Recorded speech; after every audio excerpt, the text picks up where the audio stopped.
सबको आगे आना पड़ेगा, केवल हितैषी बन के कार्य नहीं चलेगा कि हम भाई हमारा ये संस्था है और हमारी ये संस्था है, आज हमारे पास फोन आते रहते हैं अलग अलग संस्थाओं के, हम तुम्हारे साथ हैं। तो मैं उनसे यही कहता हूँ कि भाई तुम साथ क्या हो, जब काम करोगे तब साथ हो, जब हमारे कंधे से कंधा मिला के। अब मेरे को अगर यहाँ पे गट्टा खोदना है, मेरे हाथ पे फावड़ा है और यहाँ से शंभू लखेरा जी बोलते मैं तेरे साथ हूँ तू खोद, और मैं खोद रहा हूँ, भाई कब तक खोदूंगा मैं? उसके लिए तो जरूरी है कि वो खुद फावड़ा थोड़ा मैं पकड़ूँ और थोड़ी देर बाद कहेगी अब मैं खोदता हूँ, तो तब काम चलेगा। अब ऐसे काम नहीं चलेगा कि भाई दूर बैठ के, तो परस्पर सहयोगी होना पड़ेगा। और देखिए संगठन में क्या है, ये राजनीतिक पार्टी नहीं है। एक चीज सबको ध्यान रखनी पड़ेगी कि भाई यहाँ कुछ नहीं मिलने वाला। अगर आप में से कोई भी इस मानसिकता से यहाँ बैठा है कि आपको कुछ मिलेगा, कोई लाभ मिलेगा, या चाहे राजनीतिक हो या कोई अलग स्वार्थ से आप बैठे हुए हैं, तो आप बिल्कुल गलत जगह बैठे हुए हैं। यहाँ कुछ नहीं मिलने वाला है, बल्कि यहाँ अपना तन मन धन सब कुछ न्यौछावर करके कार्य करना है। अपनी मातृभूमि के लिए अपना तिल तिल कर कर चलना है। मैंने पहले भी बोला कि भाई जो तिल तिल कर जल कर मरने की हिम्मत रखता हो वो देवसेना से जुड़े, जिसके सीने में दम हो वो देवसेना से जुड़े, जो विष का प्याला हंसते हंसते पी सकता हो वो देवसेना से जुड़े, और जो ना कर सकता हो वो ना जुड़े।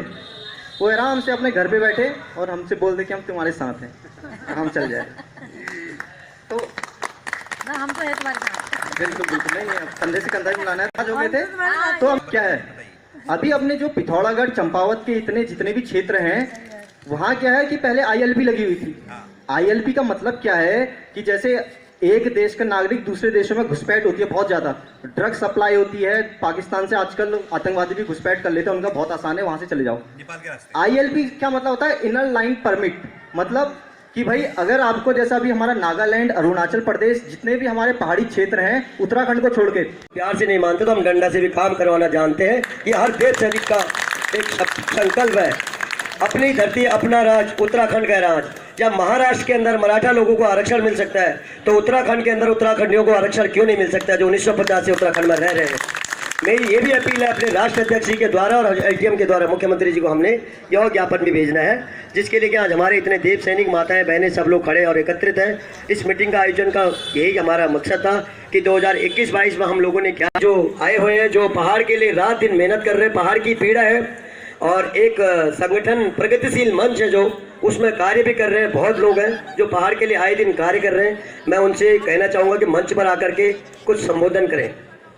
आज की सभा में उपस्थित देव सेना के सभी पदाधिकारी लोग,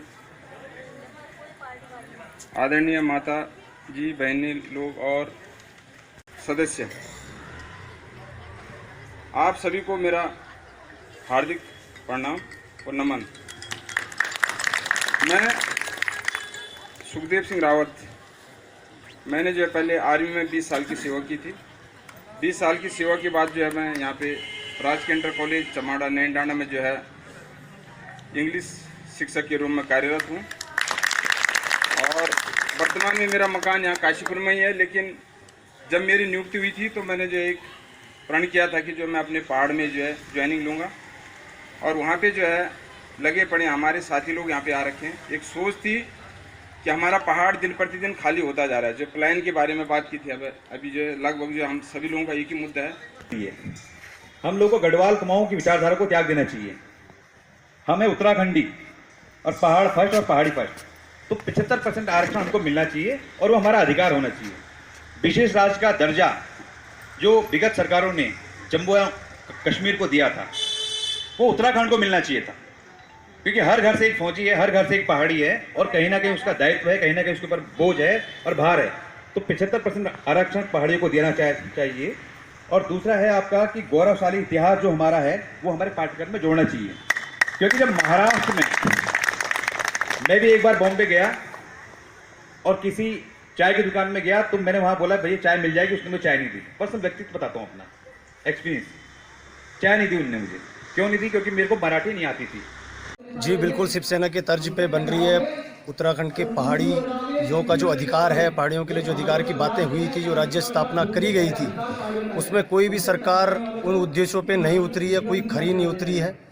पहाड़ी आरक्षण को लेकर के हो, पहाड़ी क्षेत्रों को विकास को लेकर के हो, शिक्षा व्यवस्था को लेकर के हो, स्वास्थ्य व्यवस्था को लेकर के हो, जैसी पहली परिस्थितियाँ थी वही परिस्थितियाँ आज भी हैं। इसलिए हम लोगों को देवसेना खड़ी करनी पड़ी कि सरकार तक ये अलग जगाएं कि उत्तराखंड के अधिकारों के लिए उत्तराखंड बना था, पहाड़ी राज्यों के विकास के लिए उत्तराखंड बना था। लेकिन आज पहाड़ी राज्य जहाँ के तहीं हैं, जितने भी पहाड़ी जिले हैं किसी का विकास नहीं हुआ है, शहरों का पूर्ण तरीके से विकास कर दिया गया है। जब शहरों के लिए विकास करने के लिए उत्तराखंड बनाना चाहता था तो उससे यूपी बहुत अच्छा था, उत्तराखंड बनाने की आवश्यकता नहीं थी। आरक्षण की भी आप मांग कर रहे हैं, आरक्षण की मांग किस आधार पर है? जी बिल्कुल, जैसे हर समाज का एक आरक्षण है, गुर्जर समाज का हो और महाराष्ट्र के तर्ज पे मराठा समाज का हो, जाटव समाज का हो, राजस्थान में है, ऐसे ही हर राज्य के पिछड़े वर्ग को आरक्षण देके उसको एक अपनी परिस्थिति को सुधारने के लिए आरक्षित किया जाता है। इसी तर्ज पे हम पर्वतीय क्षेत्रों को आरक्षित करने की मांग कहते हैं कि जितने भी पर्वतीय लोग हैं, जितने भी पर्वतीय समाज जो बैकवर्ड इलाके में रह रहे हैं, वो ये मान के चले वो जनजाति से भी बुरी स्थिति में रहते हैं, कंधे पे लकड़ी लेके आते हैं, घास लेके आते हैं। क्या उनको आरक्षण की आवश्यकता नहीं है? बिल्कुल आरक्षण की आवश्यकता है, इसलिए हम आरक्षण की मांग करते हैं।